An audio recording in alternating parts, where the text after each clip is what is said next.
La semaine dernière, nous avons connu le sort des deux derniers candidats du deuxième gala. Mélanie Ouellette, qui a terminé son aventure avec le concours, et Julie Vigneault, qui ira en finale. Nous avons maintenant nos 4 finalistes. Nous les avons vus lors de la grande finale, mais nous n'avons pas encore les résultats des juges. Flavie Paulet, François Jobin, Marie-Noëlle Courcy et Julie Vigneault, l'ordre dans lequel ils sont devenus finalistes. Pour la grande finale, les participants s'étaient vus imposer un mets et un ingrédient.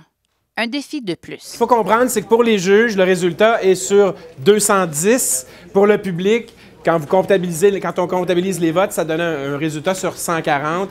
Donc, quand on met les deux ensemble, ça donne un résultat total sur 350. Donc là, ce que les juges vous donnent comme résultat, c'est le résultat qui est sur 210, qui est le leur. Nous vous les présentons maintenant dans l'ordre du service. Qui parmi eux sera le maître locavore 2020?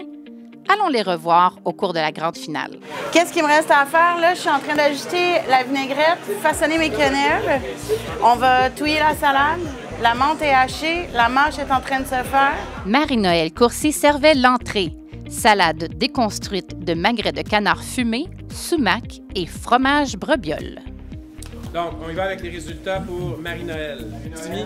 174,5. 174,5 pour Timmy. 194. 194. 176. 176. 181. 181. Donc, Éric, t'es pas le plus sévère cette semaine. On roule, on met dedans un petit peu d'avance quand même, là, tu sais que... Parce que je veux pas en perdre une goutte. Julie Vigneault servait l'entremets. La folie en 4. Granité de cidre de glace et perles de gelée de pommes et cèdres. Mousse de chaga infusée aux épices d'automne sur tapis de croustilles de betterave. Fromage en croûte de poivre des dunes sur sablé d'orange et parapluie de crème fouettée à l'érable sur pousse de daikon. Timmy? 156. 156. 169. 169. 161,5. 161,5. 189. Merci. Le panais, c'est pas nécessairement un légume très populaire. Donc, on en trouve peu dans les marchés d'alimentation. Et on est allé chercher ce qu'il y avait. C'est des panais québécois, bien sûr. Mais il a pris tout ce qu'il y avait dans le magasin et il n'y en avait pas assez. François Jobin servait le repas principal. Poulet basquaise au piment Goria. 167. 165. 163. 180. Je savais pas pantoute quoi faire. On a checké dans nos livres de cuisine. On est tombé sur un truc au poire. On s'est dit que ça allait bien. Puis en plus, on a fait... mon père a fait quelques recherches sur le Miribumi. Puis il a découvert qu'on avait...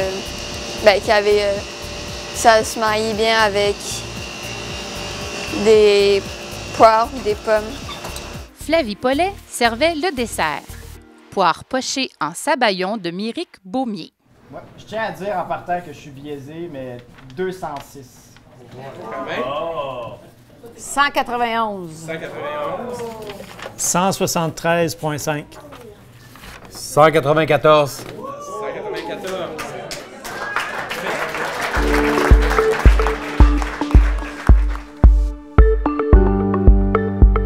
Maître locavore 2020 est rendu possible grâce à ses partenaires.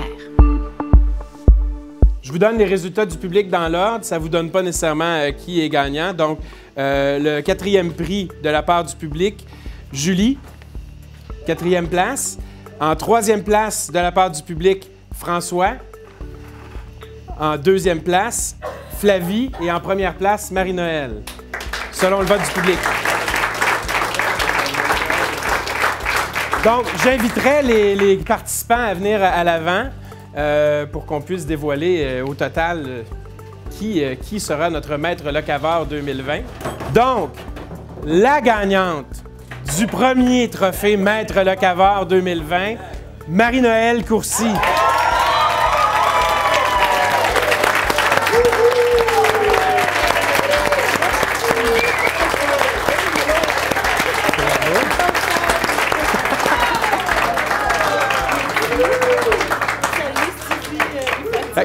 Merci. Donc là, D'abord, félicitations. Merci. Quelle a été ta réaction face aux résultats des juges? J'ai été agréablement surprise. Vraiment, ça... Tu sais, il n'y a personne de parfait en cuisine. J'ai pas l'honneur de dire que je suis une chef, mais j'ai le mérite de dire que je suis une bonne cuisinière. Puis c'était quand même, tu sais, les juges étaient relativement stricts et sévères sur certains points. J'ai été vraiment agréablement surprise. Comment tu as trouvé ton expérience en tout, là? Vraiment cool. Pour vrai, c'est une belle opportunité de faire... c'est une plateforme, une mise en valeur des produits locaux et de ce qu'il y a dans la région. Puis, tu sais, j'ai découvert des gens, moi, que je ne connaissais pas, dont mon participant pour qui j'ai joué à la sous-chef, M. Jobin. C'est comme des coups de cœur, puis c'est vraiment... En tout cas, je vais faire ça court, mais... C'est une belle façon de faire une mise en valeur des produits locaux puis des producteurs de la région. Puis c'est un bel événement rassembleur. Bon, Julie, quelle a été ta réaction face aux résultats des juges? Super contente. Vraiment, j'aurais choisi la même chose. Avec le coefficient de difficulté, puis j'ai pas pu goûter au plat, sauf que j'écoutais les commentaires aussi. Fait que j'ai appris une leçon. Simplicité l'année prochaine. Bien, je m'y attendais. J'ai dit à mon sous-chef, je pense qu'on est troisième. Puis c'est ça qui est arrivé. Fait que ça m'a pas étonné. C'est ce que les juges ont dit de mon plat. Je pense que c'était tout à fait justifié. Il y a une part de responsabilité dans mon affaire, c'est que j'aurais pu choisir un plat moins comfort food. Je pense que ça a été une erreur. Mais dans ma tête, la gastronomie puis le comfort food, c'est pas nécessairement des choses qui s'annulent. Mais bon, j'y aurais pu être plus gastronomique, plus dans la ligne de ce que les autres ont fait. Sérieux, j'ai vraiment été contente pour elle. Surprise. Vu mon résultat, mais j'étais pas mal sûre que j'étais en deuxième. Donc, sincèrement, j'étais vraiment fière de moi. C'était beaucoup plus que je pensais avoir, sincèrement. Est-ce que tu es fière de toi? Oui, je suis très fière de moi. J'ai eu une petite larme tout à l'heure de fierté. Oh, oui, tout à fait. Parce que il y a des gens qui sont venus me trouver et qui m'ont dit que c'était très bon. Je veux dire, écoute, il n'y a pas de honte. Je pense que, comme la première fois que j'ai participé, tout était bon, tout était appréciable. Il n'y a rien que la place pour un gagnant. Puis il y a des gens qui ont mieux performé que d'autres. Et puis je trouve que c'est normal. En fait, ça me confirme. Je me suis inscrite à la compétition pour sortir de ma zone de confort. Puis ça me confirme plein de choses. Puis je trouve ça cool. J'étais un peu dans le doute, quand tu es toujours à la maison, dans ton quotidien, dans ton train-train, puis que, je sais pas, je suis une fille de défis, puis j'avais plus de défis, puis je trouvais ça un peu plate, fait que ça, c'en était un beau. Est-ce que tu es fière de toi? Vraiment. Vraiment, j'ai beaucoup appris. J'ai relevé un défi incroyable. Je suis une maniaque, je le disais, je suis une maniaque d'émissions de télé, de cuisine. Là, je le verrai pas de la même façon, de dire « à ta minute, ça, je serais capable de le faire. » Ça va me donner une idée de plus de structure aussi. Ils sont vraiment tous vraiment bons cuisiniers. J'ai pas pu goûter leur plat, mais de ce que j'ai vu, ça avait l'air vraiment bon. Puis ils sont vraiment tous vraiment cool, vraiment sympas. Puis c'est vraiment le fun de travailler avec eux. Toi, M. Jobin, que je connaissais moins, je l'ai trouvé hyper calme pendant son service. Il régnait une espèce de silence incroyable, puis il était à son affaire. Puis tout à l'heure que je le croyais très exubérant. J'ai pas de jugement à faire concernant mes adversaires. D'abord, je les ai jamais considérés comme des adversaires. On était là en complément pour faire chacun un élément d'un repas. Ce qu'il faut, c'est que tout le monde, sans s'être consulté, que tout ça soit complémentaire. Et puis, ce qui compte, c'est que les gens aient passé une bonne soirée. Puis, si j'en juge d'après les commentaires que j'ai eus, la soirée est excellente pour tout le monde. Écoute, il y avait quand même de la belle compétition. J'ai trouvé ça cool. Il y avait de l'audace. On a pigé des ingrédients. Et on était dans l'avenue plus boréale. Donc, il y avait l'Amérique Baumier, il y avait le piment Gorilla, il y avait le poivre des dunes et moi, j'avais le sumac moulu du Québec. Bien, là, on goûte à d'autres saveurs, d'autres avenues qu'on n'explore peut-être pas à la maison. En gros, comment tu as trouvé ton expérience? C'est vraiment trippant en cuisine, genre quand t'es en course contre la montre, c'est vraiment stressant, mais quand t'as fini puis tu dis que j'ai réussi, t'es vraiment fier de toi puis t'es vraiment soulagé. J'ai trouvé ça enrichissant, stressant aussi. Moi, j'ai relevé le défi. Tu sais, je me suis pas mis de limite. J'ai dit, OK, j'écoute mon cœur, puis j'avais envie d'être une artiste culinaire. Mais là, je comprends que pour faire ça, ça prend plus de préparation, entre autres. Fait que j'ai adoré ça, vraiment. Oui, j'ai appris beaucoup de choses.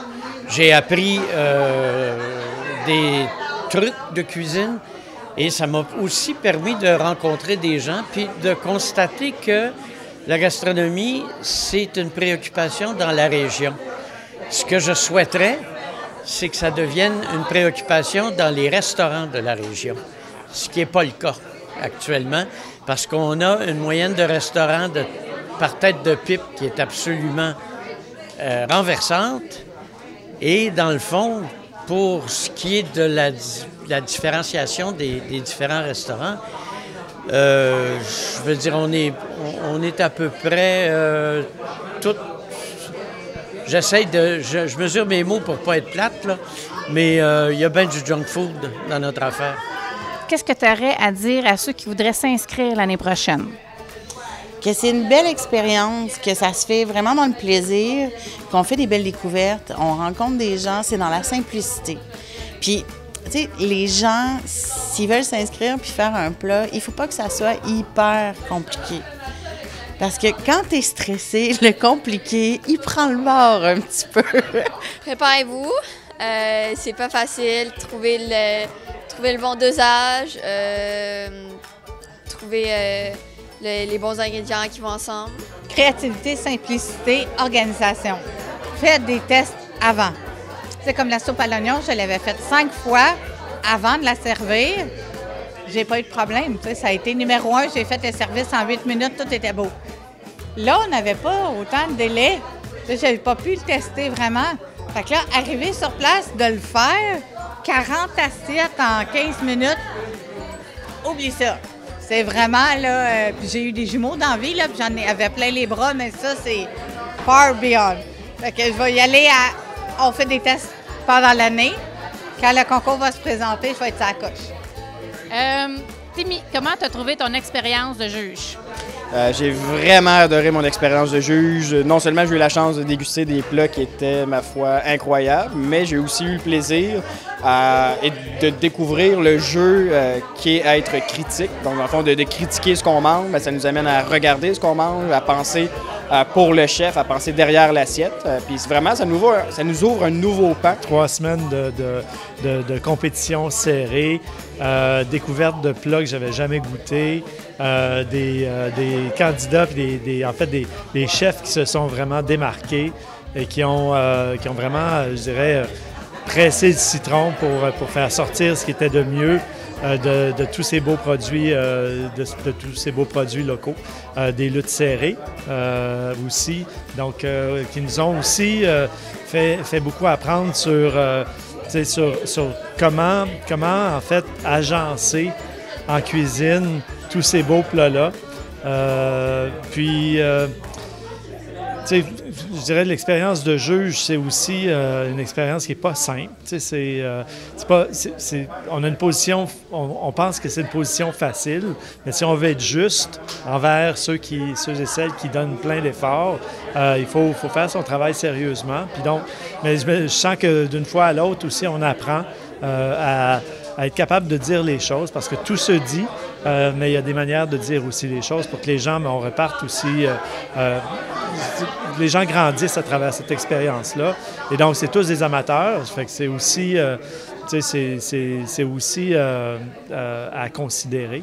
Ah, vraiment, là, c'est sûr, certain que je suis invitée l'année prochaine, je reviens. Non, je devrais pas dire ça. Je vais dire, je mange gratuit. Bien, c'était une première, vraiment. Puis je suis pas un grand cuisinier, j'ai déjà dit, là. C'est vraiment, c'était de découvrir. Puis de juger aussi des gens que je connais bien. C'est comme super, comme... T'oses pas me blesser. Je suis loin d'être un Gordon Ramsay ou peu importe, là, l'autre Idol, whatever. Là. C'était vraiment une première. Mais de déguster, mais c'est vraiment de découvrir des repas, des mets, avec aussi, comme cette semaine, des produits imposés dans des recettes. Ça me permet vraiment, moi aussi, de comme, oh wow, c'est le fun, j'écoute plein de choses. Mais de côté aussi, camaraderie avec mes 3 co-juges. C'était vraiment le fun. Et en même temps, on prend le temps de se découvrir et d'en savoir davantage qu'est-ce qu'on fait. Mais ça vraiment, non, j'ai adoré l'expérience. Non, mais c'était quand même phénoménal, les repas qu'on avait, puis les assiettes qu'on avait, puis la présentation. Puis goûter à toutes sortes de choses que... Oublie ça, je ferais pas ça à la maison, là. Fait que, non, vraiment phénoménal. Est-ce que tu aurais des commentaires à ajouter pour les candidats qui vont regarder l'émission? D'oser, d'y aller. Vraiment, on a eu des candidats de tous les âges, de tous les horizons. Et c'est ça, je pense, qui a fait la beauté de la première édition. C'est sûr que ça peut être peut-être un peu impressionnant, ça peut être un peu chamboulant intérieurement, parce que ça reste qu'on est critiqué par 4 personnes, il y a 40 convives qui dégustent nos plats. Donc, il suffit qu'on soit un peu maladroit dans notre recette, ou etc., puis on pense que c'est la fin du monde. Mais je pense que de se prêter à ce jeu-là, puis de se prêter à cette aventure-là, ça peut juste faire grandir. On a le meilleur exemple, je pense, que c'est pas la mienne, c'est celle de Flavie, 16 ans, qui s'est lancée dans l'aventure, qui a terminé 2e. Je pense que vraiment, là, son parcours peut témoigner là, que tout le monde est capable tout le monde peut cuisiner. Je pense que comme juge, on a dit ce qu'on avait à dire. Je pense que ça revient à l'idée il y a toujours une manière de dire les choses. Puis je pense que, dans mon cas en particulier, puis je pense que c'est une réalité que je partage avec les autres juges, on a été assez transparents sur notre appréciation des différents plats. Donc, je pense pas que les candidats apprendraient des choses différentes.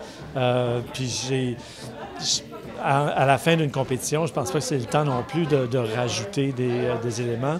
On avait l'occasion, on avait une tribune pour dire ce qu'on avait à dire. Et puis je pense qu'on l'a tous fait à l'intérieur de ces paramètres-là. Je suis pas très volubile, mais si jamais il y en a qui veulent s'inscrire l'année prochaine, prenez-vous de bonne heure parce que ça va être en demande. Parce que là, c'était la première année, fait qu'il était plus ou moins sûr comment est-ce que c'était pour fonctionner. Puis on a vu que à la fin, le 3e samedi, il n'y avait plus de place. Ah, il faut vraiment prendre ça au second degré, dans le sens, c'est une émission. Donc, c'est certain que moi, premier, de dire que je fais beaucoup de télé, puis souvent, on est dur envers soi. Donc, il faut vraiment, tu sais, c'est d'avoir du plaisir. Je pense que la vie, ce sont plein de petites aventures. Il y avait aussi 35 ou 40 personnes dans la salle qui avaient à recevoir leur plat dans un délai de temps de 15 minutes et qui jouaient aussi le rôle de juge complémentairement à celui qu'on jouait. Donc, aux candidats de dire, prenez pas ça à la légère, mais donnez-vous l'occasion de sauter dans une expérience comme celle-là parce que je pense que ça vaut la peine. Je pense que,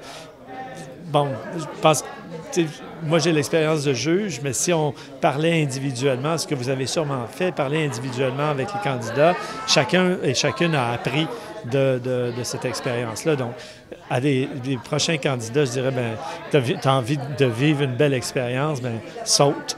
Il n'y a personne qui a été mordu, puis je pense que tout le monde en sort un peu grandi. C'est sûr qu'il faut encourager le commerce local, il faut encourager les entrepreneurs locaux. Je pense que de passer par la cuisine, ça devient un encouragement qui est d'une autre forme. Explorez, puis faites comme Flavie, là. Sortez de votre zone de confort, puis allez-y haut la main parce que c'est ce qui va nous épater. C'est pas... Oui, le comfort food, ça fait du bien, mais c'est pas ça qui a gagné. Qu'est-ce que tu aurais à dire à ceux qui pourraient devenir juges l'année prochaine?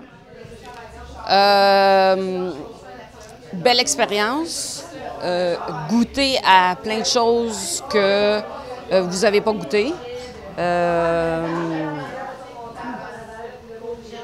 Puis avec plein de monde que tu connais plus ou moins.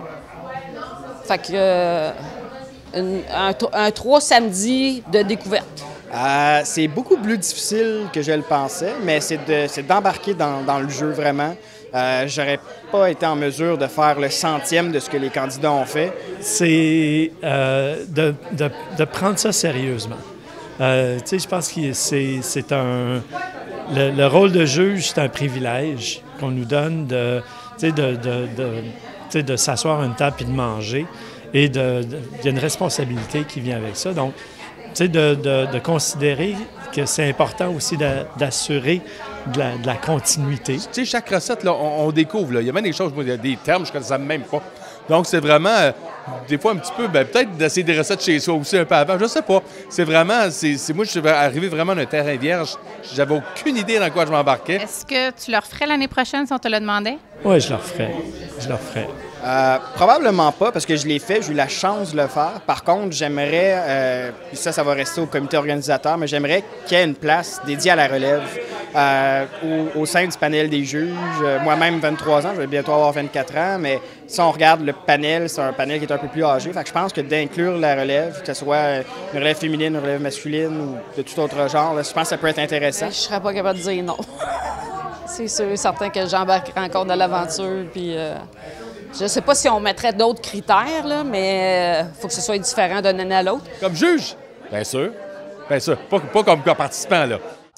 Denis, d'abord, félicitations pour cette superbe réussite de ce premier concours Maître Locavard. Comment tu te sens une fois que tout est fait, là, tout est terminé? On a passé à travers 3 semaines de gala, de préparation, vous avez courroyé du stock, des produits, tout ça. Comment tu te sens maintenant que c'est fait, là? Bien, la gestation est finie. Là, on a accouché. C'est fini. Le bébé est né. La gestation était dure dans le sens où il y a eu beaucoup de choses qu'on construisait au fur et à mesure. Comme je dis depuis le début, c'était un laboratoire. C'était une première année. Fait que, mais on est content parce que ça s'est bien passé. On a eu des beaux partenaires qui nous amenaient des idées au fur et à mesure. Fait qu'on rajoutait ça dans le processus créatif. Puis je pense que le résultat est intéressant. Les gens semblaient être très, très contents. C'est sûr qu'on a une perception, on leur a pas tous parlé, mais je pense que dans l'ensemble, c'est quelque chose qui est le fun, qui est assez inédit. Puis tout le monde voit les concours à la télé, puis de le savoir que ça peut se faire sur un plan local, bien, je pense que c'est d'autant plus intéressant pour la plupart des gens. Ça devient accessible. C'est ça l'objectif. Démocratiser la cuisine, démocratiser le terroir. C'était mission accomplie, je pense. Evelyne et Jean, on vous a pas vu beaucoup à la caméra. Comment vous avez trouvé l'expérience en arrière-scène avec le concours Maître Locavard? Bien, en fait, j'ai trouvé ça vraiment le fun, vraiment trippant. On a pu rencontrer des gens qu'on n'avait jamais vus encore au pub. Fait que ça a fait venir des gens qui nous connaissaient pas. Fait que ça, c'est vraiment un bon point pour nous, je pense. Puis j'ai trouvé ça le fun de pouvoir prendre le pouls, étant donné les circonstances de mon bras, d'être plus dans la salle, d'écouter, d'entendre ce que les gens avaient à dire. J'ai même eu l'occasion un soir d'être complètement assise, mêlée au reste du monde. Donc j'ai trouvé que c'était une expérience qui était enrichissante, mais vraiment à tout point de vue. Qui a eu l'idée d'imposer des ingrédients puis des plats pour la finale? Bien, pour la finale, moi, j'avais l'intention de le faire. Je savais juste pas quoi faire. Puis quand Louis Robert nous a parlé, Karen et Louis Robert nous ont parlé des épices typiquement du Québec qui sont faites par Épices de Cru. Fait comme, OK, c'est intéressant. On peut peut-être, au lieu d'imposer un aliment, on va imposer une épice. Donc, dans le fond, ça a été, encore une fois, le fait de partager des idées avec Louis Robert et Karen qui ont fait on a fait naître cette idée-là d'imposer une épice puis de faire travailler des épices qui sont beaucoup moins connues que nos épices régulières. Puis Puis je pense que ça a été intéressant. Les gens ont apprécié découvrir ça. Puis surtout, il y avait un casse-tête du côté des participants parce que c'était pas naturel là, de travailler de l'Amérique Beaumier. Voilà. Mais moi aussi, là, en regardant ça d'en arrière, parce que c'est vrai que moi, mon rôle, c'est tout le temps un peu en arrière, mais moi, je veux donner le mérite à Denis dans ça. Ses idées, tu sais, c'est sûr que c'est le fun de regarder ça. Moi, j'ai trouvé ça merveilleux, voir les participants, voir les gens participer, mais c'est les idées de Denis tout le temps, là, ces idées qui amènent, puis je sais pas où ce qui sort ça, là, mais j'ai beaucoup d'admiration pour mon chef. On est toujours prêt à suivre. Ben ouais, on est toujours prêt à suivre dans ses folies. C'est des bonnes idées. Ouais. Nous autres, moi, on dit, nous autres, nous deux, on est souvent plus dans l'ombre, là, mais non, on est tellement contents de ces idées-là, puis c'est tout le temps, ça amène des choses le fun, puis je pense qu'il y a un client qui disait là, qu'il aimait ça avoir des gens de bonne humeur, mais ça nous met de bonne humeur voir tout ça, puis ça nous... Moi, j'aime ça participer à ça. Je crois qu'on est des bons supporters de Denis. On est comme là en arrière pour le soutenir dans le stress, dans tout ce qu'il a à préparer, dans sa mémoire. On est comme une extension de « Ah oui, on a oublié tel élément ». Fait que mais c'est le fun. Je suis pas quelqu'un qui est en avant-plan la majorité du temps dans ma vie, donc ça me fait tout à fait plaisir que ce soit lui qui soit plus devant la caméra puis dans le projet. Mais il y a toujours des idées incroyables, puis je pense qu'on est les deux premiers à faire comme « Oh oui, c'est une bonne idée », puis on suit, tu sais. Qu'est-ce que je ferais différent l'année prochaine? Bien, c'est sûr que tout le travail en amont, donc tout le travail, on n'a pas du tout travaillé avec les producteurs, on les a pas approchés, on leur a pas parlé tant que ça du projet. Donc ça, je pense qu'il y aurait une approche à faire avec eux, d'une part pour mettre en valeur encore plus leurs produits, parce que là, les participants avaient la responsabilité un peu de trouver, je les ai aiguillés sur certains produits qu'on a localement, mais des fois, c'est la disponibilité qui n'était pas là, donc il y a des produits qui n'étaient pas là. Donc, en parlant aux producteurs en avance, je pense qu'ils pourront peut-être se réserver des portions d'ingrédients ou des quantités d'ingrédients qu'on pourra, nous, après, travailler avec on pourra imposer des ingrédients qu'on sait qu'on a. Donc, ce travail-là, il faudra qu'il soit fait dans l'année. Ce qui n'a pas été fait cette année, parce que, dans le fond, on a commencé à travailler sur ce projet-là à la fin octobre, début novembre, donc c'était plus... c'est ça, on l'essayait. Donc, c'est sûr que l'aspect local, on va travailler sur l'amélioration de ça. Pour le reste, évidemment, l'organisation de la salle, là, je parlais pas de micro, c'était correct, les gens étaient respectueux. Il y a des parties où ça devenait un petit peu difficile, donc c'est plus de la technique. J'aimerais ça qu'on puisse voir ce qui se passe en cuisine quand on est en salle à manger. Donc, peut-être une espèce de caméra qui filme puis qui projette dans la salle à manger. Pour les gens qui sont là, je pense que ça ajouterait une animation intéressante. Donc, c'est plus des choses comme ça là, qu'on va travailler. Par contre, les 4 juges, panel de juges, je suis très content. Je pense qu'on avait des belles rétroactions qui étaient intéressantes. Puis les 4 juges avaient des personnalités aussi, des niveaux d'appréciation complètement différents. Fait que ça donnait aussi un peu de punch là, à la rétroaction. C'est ce qui met fin à notre dernière émission sur le concours gastronomique Maître Locavore 2020. Nous espérons que vous avez apprécié ce nouveau concept d'émission de la TVC. Nous nous reverrons peut-être l'an prochain avec une prochaine édition de Maître Locavore.